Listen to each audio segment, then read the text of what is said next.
The invention of nuclear weapons ranks as one of the key developments in human history. For the first time, all-out warfare risked not only the destruction of civilization, but the radioactive poisoning of the planet itself. America's attacks against the Japanese cities of Hiroshima and Nagasaki in August 1945 demonstrated that the catastrophic effects of even a small atomic bomb were horrific in the extreme. After the atomic bomb blast that virtually erased this city of 340,000 people from the earth, as far as the eye can see stretch scenes of desolation and ruin. 4 square miles leveled by one bomb.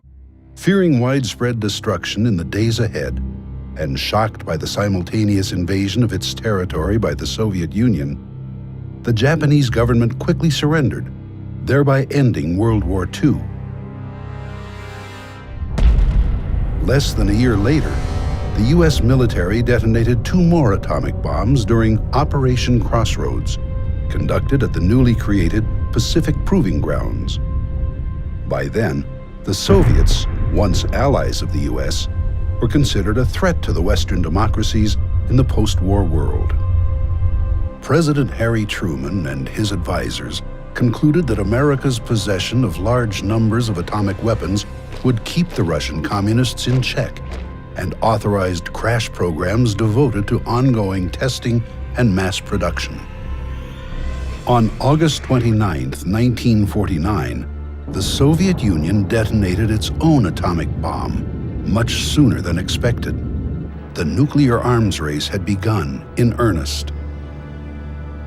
To make matters worse, by the early 1950s, the newly invented hydrogen bombs, some of them 1,000 times more powerful than atomic weapons, began to be tested in remote areas of the planet by the new nuclear superpowers and their allies. Mankind's future never looked bleaker. Intriguingly, this grim state of affairs led to a still unexplained mystery. As difficult as this will be for some people to accept, evidence uncovered by researchers confirms that technologically advanced observers, whose identity and intentions remain unknown, began to monitor the nuclear standoff, almost from the start.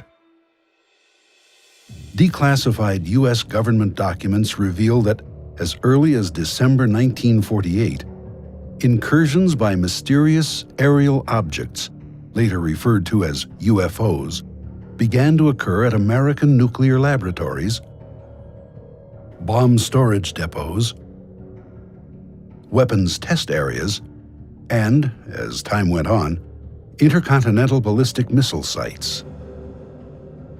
Particularly dramatic are the incidents now being openly discussed by former U.S. Air Force ICBM launch officers who were stationed at various Strategic Air Command bases in the 1960s and 70s. According to these highly credible witnesses, on some occasions, as the UFOs briefly hovered over their launch facilities, the nuclear missiles inexplicably malfunctioned. The officers had been on alert in their underground launch control capsules when they received telephone calls from their security guards at ground level, saying that they were observing one or more unidentified, disc-shaped craft maneuvering in the sky. Seconds later, as many as 10 ICBMs suddenly shut down, according to warning lights on the officers' missile readiness consoles, meaning that they could not have been launched if the President of the United States had, at that moment, ordered a nuclear attack on America's adversaries. These witnesses say that their superiors ordered them to keep quiet about the incidents, and in some cases required them to sign non-disclosure statements which stipulated severe legal penalties for anyone who violated secrecy. As a result of the harsh security measures imposed upon them, many of these Air Force veterans waited decades before discussing the nearly unbelievable and highly disturbing incidents they had observed. Nevertheless, a number of them have finally stepped forward to reveal the truth. On September 27, 2010, a leading UFO researcher, Robert Hastings, and a former Minuteman missile launch officer, Robert Salas, co-sponsored the UFOs and Nukes press conference in Washington, D.C., in an effort to bring the facts to the public. The event was widely covered by the media, not only in the United States, but around the world. CNN streamed it live, and other major news organizations published stories about it later the same day. Good afternoon. My name is Robert Salas. In 1967, I was a first lieutenant stationed at Malmstrom Air Force Base, Montana. I was a missile launch officer. Sometime in the evening hours on March 24th, I received a call from one of my topside guards, the flight security controller, stating that they had been observing strange lights in the sky making odd maneuvers. He called back about 5 minutes later. This time he was screaming into the phone saying they're looking at a red glowing object hovering just above our front gate. Our missiles began going into what's called a no-go condition or unlaunchable. Essentially, they were disabled while this object was still hovering over our site. Back in 1967, I was officer in charge of the Communications Center at the 28th Air Division in Great Falls, Montana. In March of that particular year, I can clearly recall a message coming through my Communications Center which basically said that a UFO did in fact shut down several missile silos in Montana. Robert Hastings has devoted 40 years to seeking out and interviewing U.S. military veterans regarding their UFO experiences at missile sites and other nuclear weapons facilities. His book, UFOs and Nukes, contains the testimony of more than 100 of those individuals. Declassified U.S. government documents and witness testimony from former or retired U.S. military personnel confirm beyond any doubt the reality of ongoing UFO incursions at nuclear weapons sites. I was the Minuteman III Combat Crew Commander at F.E. Warren Air Force Base, Wyoming. In 1976, my deputy Bill and I were on alert. We contacted our FSC, our flight security controller, and asked him, is there something wrong? And he said right above him was a big white object that was cigar-shaped, 80 to 100 feet above him, 40 to 50 feet long. I said, okay, keep me abreast of what's happening. So we were talking for a while, stayed there for, I don't know, a minute and a half, and it slowly and very silently moved along the access road. When we came up the next morning, the FSC was in his chair in a fetal position, and we talked to him and tried to calm him down. We couldn't calm him down, oddly enough. We were called in by the squadron commander again, and he took whatever notes my deputy made, tore them up. So this didn't happen, it's top secret, and made us sign something. Significantly, dramatic UFO incidents were also occurring at nuclear missile facilities in the former Soviet Union, including cases where the weapons suddenly malfunctioned. Documents obtained in Russia by Western journalists in the 1990s, as well as on-the-record statements by Soviet Army veterans, summarize the unsettling events in great detail.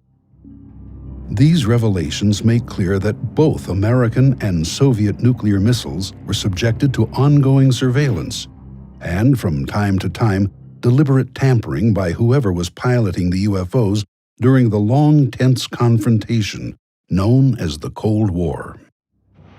Had that anxious standoff between capitalism and communism suddenly become a hot nuclear war, hundreds of millions of people would have been killed outright, and a great many more, perhaps 1 to 2 billion worldwide, would have died over time, the result of radiation illness, exposure, and mass starvation. Indeed, a great many species and ecosystems on Earth would have been devastated by such a war. But what were the mysterious missile disruptions, as described by American and Soviet military veterans, meant to convey? Were they a demonstration of the unknown observer's ability to interfere with these weapons at will? If so, Would they have openly intervened to try to prevent a nuclear exchange from occurring if hostilities seemed imminent? To state the obvious, the answers to these questions remain elusive, even now. But if all of this is true, what exactly is going on? Who or what is piloting the amazing aerial craft we call UFOs? And why do they seemingly have an intense interest in monitoring and sometimes disrupting our nuclear weapons systems? A brief review of the evidence may provide a few clues. U.S. government documents released through the Freedom of Information Act confirm that unidentified aerial objects, described as flying discs and flying saucers, began to be sighted around the Los Alamos Atomic Laboratory in New Mexico, the birthplace of nuclear weapons, as early as December 1948. 3 years earlier, on July 16, 1945, the lab had tested the first atomic bomb in the desert near Alamogordo, just weeks before the devastating attacks against Japan. Although shrouded in secrecy for decades, the declassified documents reveal that UFOs appeared with alarming frequency, not only at Los Alamos, but also at its sister laboratory, Sandia, in Albuquerque throughout the 1950s. Other declassified documents discuss ongoing UFO sightings at the Oak Ridge Nuclear Laboratory in Tennessee, the Hanford Plutonium Processing Plant in Washington State, and the Savannah River Complex, another plutonium manufacturing site in South Carolina.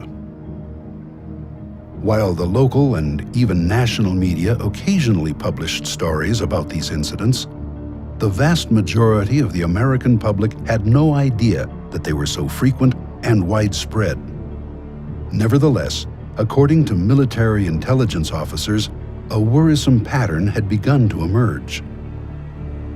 On July 1, 1952, Look magazine featured an article, Hunt for the Flying Saucer, about the Air Force's new UFO investigations group, Project Blue Book, and noted that its director, First Lieutenant Edward Ruppelt, had plotted 63 unexplained sightings on a map of the United States. At that point, it was discovered that a, quote, ominous correlation existed between some of the sightings and the location of various atomic weapons installations. Later that year, the CIA took notice of the situation, as this memorandum reveals.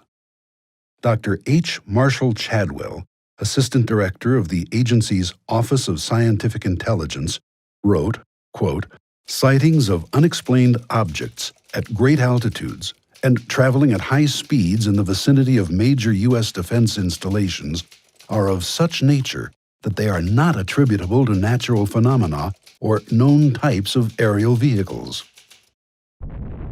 UFOs also visited the newly created Nevada Proving Ground, located 60 miles northwest of Las Vegas, where new and improved atomic devices were being tested. Civilians living near the proving ground often observed the aerial discs, sometimes flying in large formations, and subsequently notified the Air Force and the local media. At the same time, U.S. Army personnel engaged in field maneuvers at the test site, designed to expose them to atomic battlefield conditions, also reported seeing the UFOs. Meanwhile, other sightings were occurring at the remote Pacific Proving Grounds, where ongoing tests of the far more destructive hydrogen bombs were taking place, as the U.S. tried to outpace the Soviets in the new technology of warfare. The chief purpose of the nuclear tests was to create a powerful but lightweight bomb that could be easily transported aboard an aircraft, the primary delivery system during that era. Had the United States been attacked by the Soviet Union, the U.S. Air Force planned to launch hundreds of strategic bombers against that country and its communist allies. Flying over the Arctic region, they would deliver their deadly payloads a few hours later. At the same time, Soviet bombers would be racing toward North America and Western Europe, carrying their own hydrogen bombs, intent on massive retaliation. If this were not enough, the nuclear standoff entered a new and even more menacing phase in the early 1960s, with the first deployment of intercontinental ballistic missiles. Traveling at more than 15,000 miles per hour, these space-age weapons could deliver their massively destructive warheads to targets on the other side of the globe in less than half an hour. That shockingly brief period was later reduced to less than 10 minutes, once U.S. and Soviet missile-carrying submarines began to be deployed just off each other's coasts. Nuclear Armageddon, if it came to pass, would burst upon the world with sudden savagery, against which there would be no possible defense.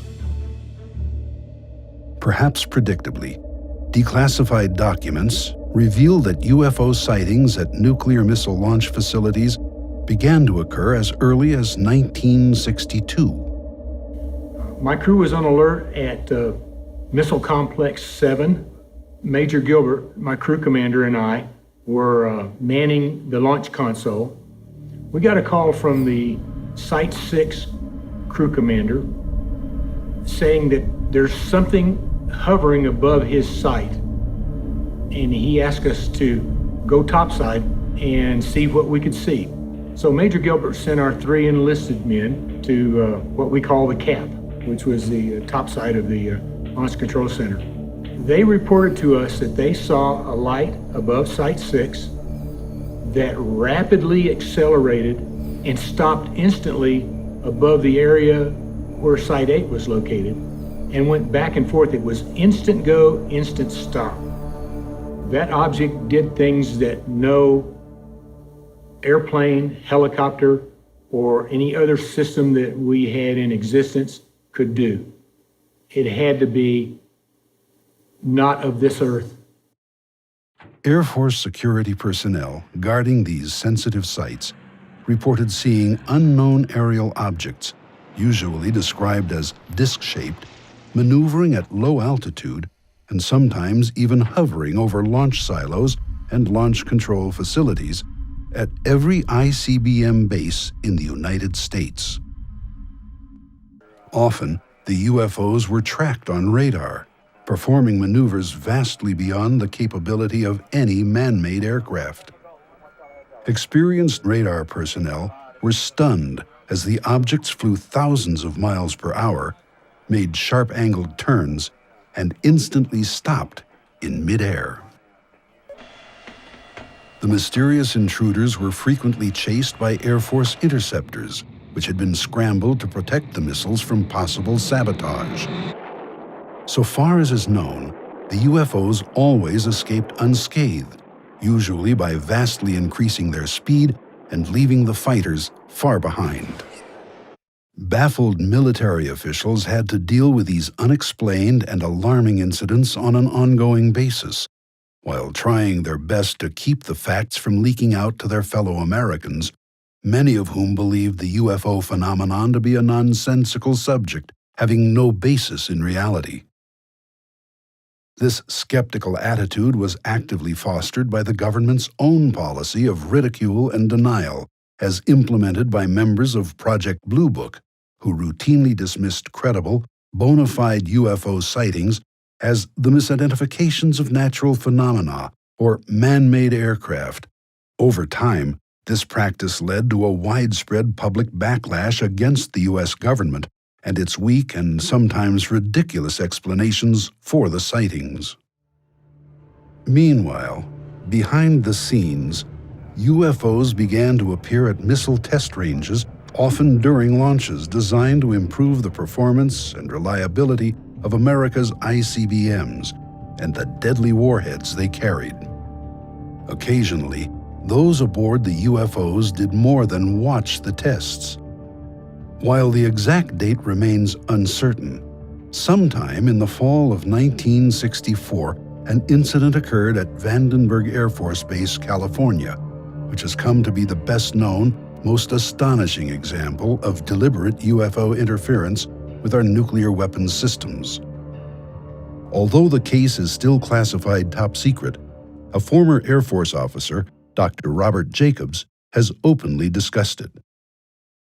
At the time, Lieutenant Jacobs, who was assigned to the 1369th Photographic Squadron and held the title Officer in Charge of Photo Instrumentation, was tasked with filming missile launches from a remote mountaintop site on California's Big Sur coastline, using a powerful telescopic camera.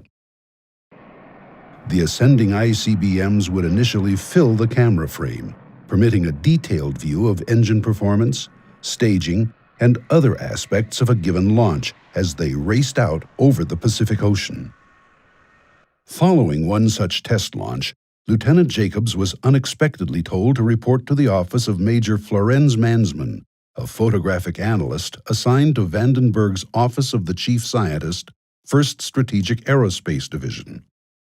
Upon arriving, he noticed two mysterious men in gray suits, who he later learned were CIA officers.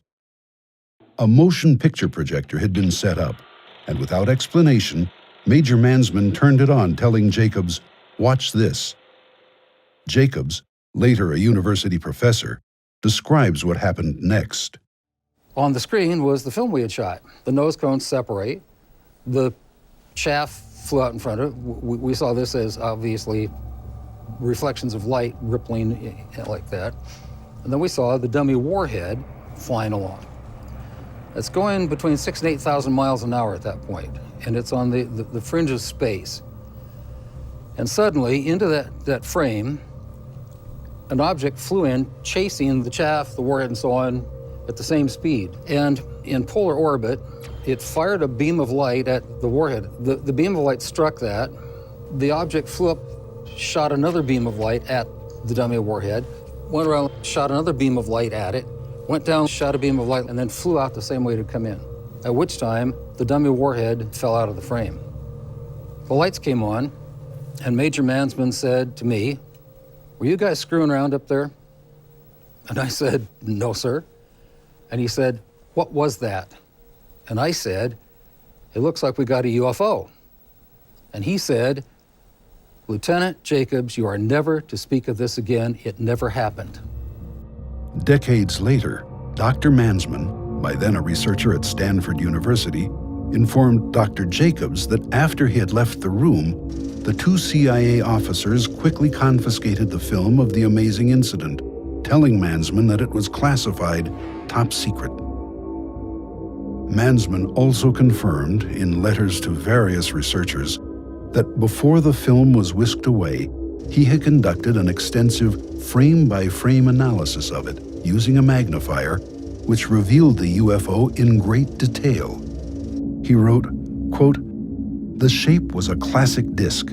The center seemed to be a raised bubble. The entire lower saucer shape was glowing and seemed to be rotating slowly. At the point of beam release, the object turned like it was required to be in a position to fire from a platform.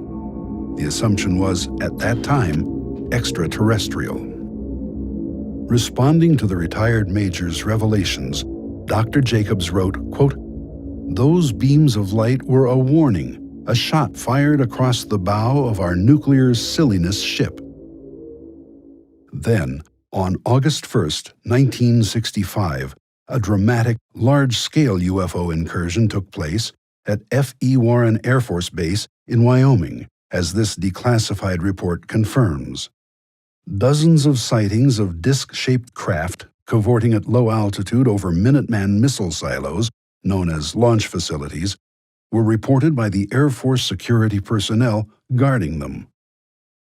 Former launch officer Jay Earnshaw has discussed his involvement in one such incident that night. I was in command of Capsule Echo 1 at Warren Air Force Base.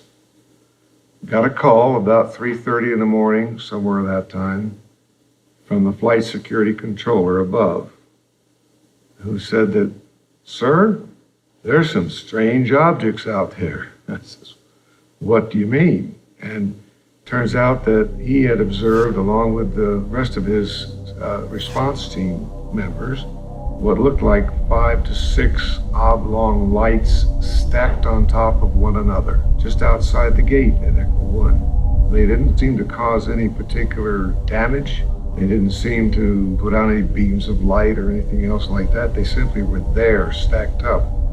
It was rather a benign incident at the time. The paperwork all disappeared. Over the next 2 years, similar UFO incursions also took place at Minot Air Force Base, North Dakota, and Ellsworth Air Force Base, South Dakota. Although those disturbing incidents were reported in official records at the time and occasionally leaked to the media, many of the details only emerged decades later in the testimony of former missile launch officers. I was on duty at Echo, which is our squadron command post. We had strike teams respond to alarms from the missiles. They were 3 to 5 miles away. And they jumped in their trucks and went roaring out there and called me back and said, "Sir, for lack of a better description, there's a flying saucer hovering over that missile, and there's a beam of reddish light going down to it." I assume they were taking data with that beam. It wasn't destructive as far as I know. It had to be a data collection thing. I'm sure they scanned the warhead or something. Although the Air Force could not yet know it, the most dramatic nuclear weapons-related UFO incidents were about to occur. During the pre-departure crew briefing, it was mentioned that some missiles at November flight had gone off alert. We reached the launch control facility. We entered the gate after giving the appropriate password, and the above-ground personnel briefed us on what had happened. And essentially, we were told by site manager that an object had been sighted out the windows with flashing lights, and it was probably about 80 to 100 feet in diameter. It then went to our main gate where it hovered, and when we debriefed the underground launch crew, they indicated that all the missiles that they controlled had gone off alert at the time that object had been hovering next to the main gate. My crew commander, Major Tollerud, told me that he had received a call overnight, evidently while I was on rest break below ground, and saying that we as a crew were never to speak about this again. This was a very serious incident. I mean, something to take our nuclear-tipped missiles off alert. It was something that we had never been prepared for. The same year that these amazing events were unfolding in secrecy, Secretary of the Air Force Harold Brown appeared before a congressional hearing and dismissed the idea that information about UFOs was being kept from the American public. We have not been hiding anything. The investigations have been made public. The explanations of those where there is a clear explanation have been made public. The hearing this morning was public for just that reason.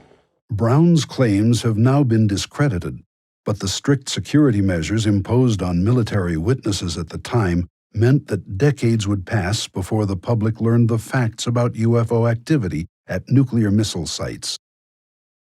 In any case, the next known incident, at Malmstrom Air Force Base, Montana in March 1967, left no doubt that those aboard the UFOs were intent on disrupting the functionality of American ICBMs in their underground silos.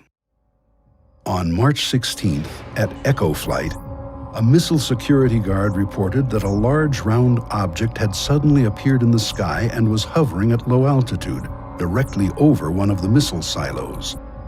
Moments later, the entire group of 10 ICBMs mysteriously malfunctioned. This startling fact has been confirmed by one of the launch officers on alert that day, now retired Colonel Walter Fiegel, who spoke about the incident during a taped telephone conversation with Robert Hastings in 2008. Fiegel said that in response to the missile guard's UFO report, he had sent out 2 security alert teams, one of which confirmed the presence of the object.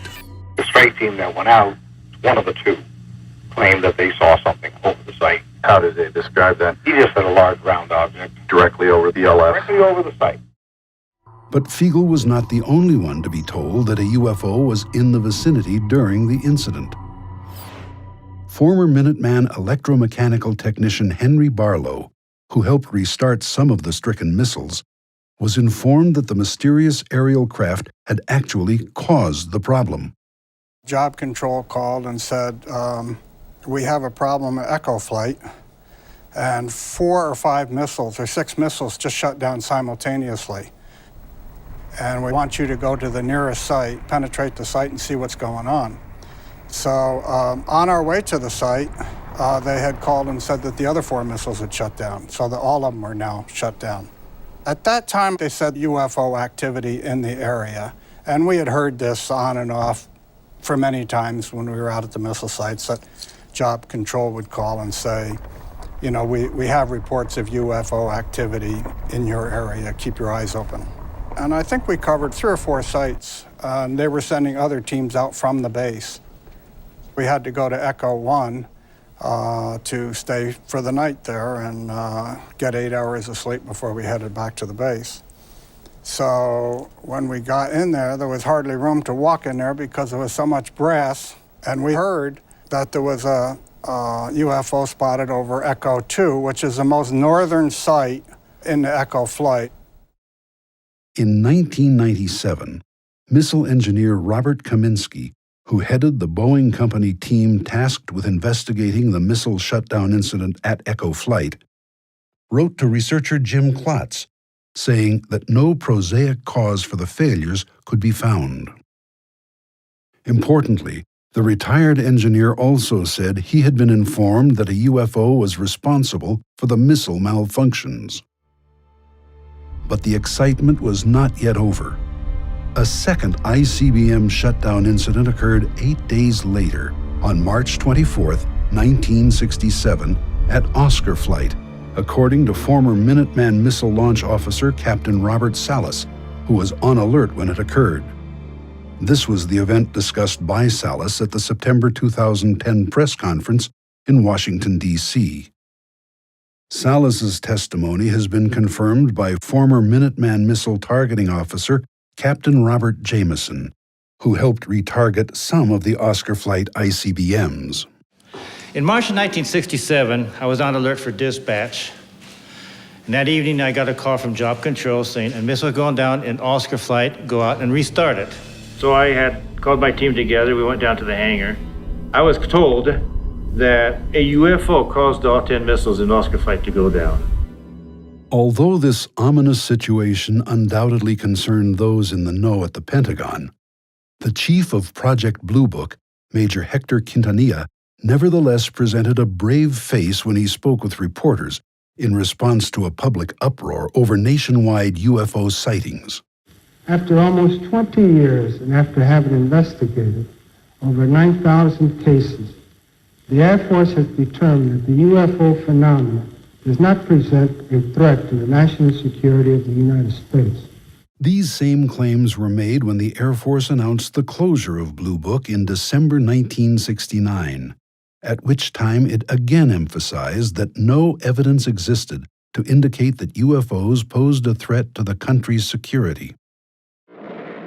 While many Americans may have believed this to be true, in reality, the UFOs continued to monitor our nuclear weapons program, as this Reuters news agency article confirms.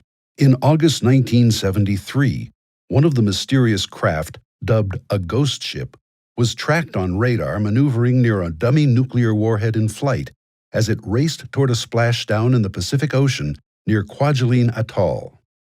This story cited information from unnamed scientists working for the U.S. Army's ballistic missile program. This intriguing report suggests that the earlier Big Sur incident, as revealed by former U.S. Air Force Lieutenant Robert Jacobs and retired Major Florenz Mansman, was not unique. Although this weapons test a decade later was apparently successful, it's clear that UFOs have maneuvered near our dummy nuclear warheads in flight on more than one occasion. In the years that followed, other UFO incidents continued to occur at various nukes-related locations throughout the U.S.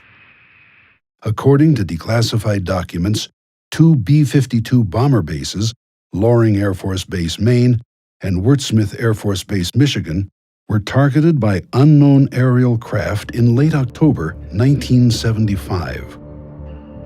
Although initial reports referred to unidentified helicopters, one witness at Loring, Sergeant Stephen Eichner, later wrote that he had observed, quote, an elongated football as long as 4 cars and reddish-orange in color, briefly hovering near the nuclear weapons storage area. The object then zoomed away. 1 week later, back at Malmstrom Air Force Base, as many as 7 UFOs were sighted and tracked on radar as they intermittently maneuvered near and hovered above various Minuteman missile sites over a several-hour period.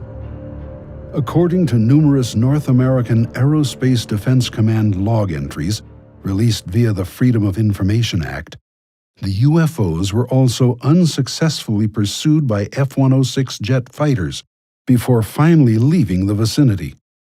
One of the craft was apparently close enough to the ground to be described by security forces as a, quote, orange-white disk object. At the Pentagon, the National Military Command Center was so alarmed by the UFO incursions at Strategic Air Command bomber and missile bases that a Security Option 3 order was issued, placing the Air Force's entire nuclear weapons force on high alert. Despite official efforts to suppress the facts, all of this eventually became known as military and intelligence agency files were involuntarily released to the public via the Freedom of Information Act. If all of this were not enough, the next major UFO event really rocked the Pentagon. In late 1980, at the RAF Bentwaters Base in Suffolk, England, then leased by the U.S. Air Force, a series of bizarre incidents left no doubt that something very strange was taking place. In the early hours of December 26th, a small group of Air Force security policemen noticed an unusual light in nearby Rendlesham Forest. They approached it on foot, only to discover a strange, triangular-shaped craft. After an indeterminate period of time, the unknown object silently raced skyward and disappeared. 2 nights later, RAF Bentwaters Deputy Base Commander Lieutenant Colonel Charles Halt was informed that another mysterious light had suddenly appeared in the forest. Halt quickly assembled a small team of security policemen to investigate. After some time, the men observed an object that looked like a large eyeball moving through the trees. At one point, material resembling molten metal was seen dripping from it. Suddenly, the object split into 5 smaller, disc-shaped craft, which silently scattered in all directions. A short time later, another disc raced toward Colonel Halt and his team, abruptly stopped above them, and directed a laser-like beam toward the ground very near their feet. After a few seconds, the beam clicked off, and the craft rapidly receded into the sky, moving in the direction of the RAF Bentwaters weapons storage area, which was at the time the largest American tactical nuclear bomb depot in Europe. As this was occurring, Colonel Halt began hearing excited radio chatter from security guards at the weapons facility, indicating that the UFO was sending down laser-like beams into or near the storage bunker complex. In 2007, Robert Hastings located and interviewed the 2 retired Air Force air traffic controllers who had been on duty at the Bentwaters Tower that week. Ike Barker and Jim Carey divulged for the first time they had actually tracked a bona fide UFO on radar the night that Colonel Halt was in the woods. I was just sitting there and I happened to see a dot come on the scope, and it just went like one dot at the beginning, then another dot, and it was gone. So the scope is 120 miles across. It was just phenomenal to me to see it go that fast. All of a sudden, here it come back across again. It went 1, 2, and then it made an immediate right-hand turn and came right towards the base. You know, I just said, that can't be one of ours. No jet at that speed can make an immediate right-hand turn. Just absolutely phenomenal. It's not like any radar target I've ever seen. When the sweep would hit the target, you would have the entire back of it would be like a solid line, traveling at an extremely high rate of speed. It passed over the control tower, and then it stopped. I've never seen anything in my life like the maneuverability that happened with this object. It was an orangish color. sort of popped into my mind at the time that somebody's flying a basketball out here. There were like lights around the center of it, but it wasn't like running lights or navigational lights. It was more like portholes, and then you were seeing the light from the inside coming out. It wasn't, flashing lights or anything, but it hovered momentarily, reversed its course, and went back out at a high rate of speed. Moreover, given the dramatic incident at the weapons storage area, when one of those UFOs reportedly directed laser-like beams down into the facility, it becomes clear that this case had a nuclear weapons connection. Significantly, another nukes-related incident in the former Soviet Union is nearly identical to Bentwaters. Government documents obtained by Western journalists after the collapse of the Soviet regime confirm numerous cases of UFO activity in that country during the Cold War era, including one at the Kapustin Yar military complex. On the night of July 28, 1989, a disc-shaped object with a dome was observed by dozens of Soviet Army personnel as it briefly hovered over the base's nuclear missile warhead depot. According to one KGB report, as the stunned witnesses watched, the UFO directed laser-like beams onto the roof of a building in which those weapons were kept before silently racing away. Another incident in the Soviet Union 7 years earlier was even more shocking. On October 4th, 1982, a huge flying disc apparently activated several nuclear missiles, which were then preparing to launch. According to the Soviet Ministry of Defense documents secured by American television investigative reporter George Knapp, the UFO appeared over an intermediate-range missile base near the Ukrainian town of Bylokorovich. At one point, down in the underground launch control capsule, several missiles suddenly went into countdown mode. Although no one had input the authorization codes, the missiles were preparing to launch. Then, after 15 terrifying seconds, the anomaly ceased and everything returned to normal operational status. This potentially disastrous incident was nearly identical to one reported to Robert Hastings by former U.S. Air Force launch officer David Schur, who said that a UFO had activated the launch sequence in several of his Minuteman missiles at Minot Air Force Base, North Dakota, one night in 1966. As this object passed over the missile site, we would start getting erratic indications on that missile.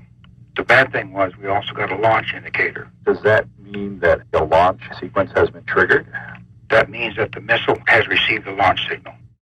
In that case, Schur and his commander had to flip an inhibit switch to disrupt the unauthorized countdown. But were those aboard the UFOs actually trying to start a nuclear war? Having investigated these incidents for decades, my opinion is that those who pilot the UFOs are visitors from elsewhere who are engaged in these provocative actions at American and Russian nuclear missile sites to send us a message that we humans are playing with fire, that to engage in nuclear warfare is essentially suicide. Importantly, these dramatic incidents continue to occur long after the end of the Cold War. Several U.S. Air Force veterans have reported new UFO incursions at nuclear missile sites and weapons storage areas in the very recent past. The most important case occurred on October 23, 2010. This is CNN Breaking News. The breaking news involves a power failure that shut down a major part of the U.S. nuclear missile arsenal. Let's go to our Pentagon correspondent, Chris Lawrence. Wow, Chris, what do we know? Well, Wolf, this happened out in Warren Air Force Base out in Wyoming. And bottom line is this. For less than an hour, about an hour on Saturday, the base lost primary communication with about 50 intercontinental ballistic missiles. Although widespread media coverage of the incident contained no hint of any UFO reports, a subsequent investigation yielded intriguing information about a series of still unexplained sightings occurring during the communications disruption. According to confidential Air Force sources known to Robert Hastings, various missile maintenance teams responding to the problem reported observing a huge cigar-shaped object maneuvering in the sky above the missile field. These persons emphatically state that the craft was not a blimp because no passenger gondola, propellers, or stabilizing tail fins were visible, and there was no corporate logo or other advertising on its hull. The anomalous nature of the object was all but confirmed when these teams returned to the base. According to Hastings sources, the entire missile maintenance squadron was sternly admonished by its commander not to talk to journalists or researchers about, quote, the things they may or may not have seen in the sky. Despite these revelations, the Air Force officially maintains that the massive communications disruption was caused by an improperly replaced circuit card, following repairs on a weapons system processor. Nevertheless, key personnel who were in a position to know the facts have described multiple independent UFO reports during the incident, which were allegedly suppressed by command-level officers. This program has only scratched the surface.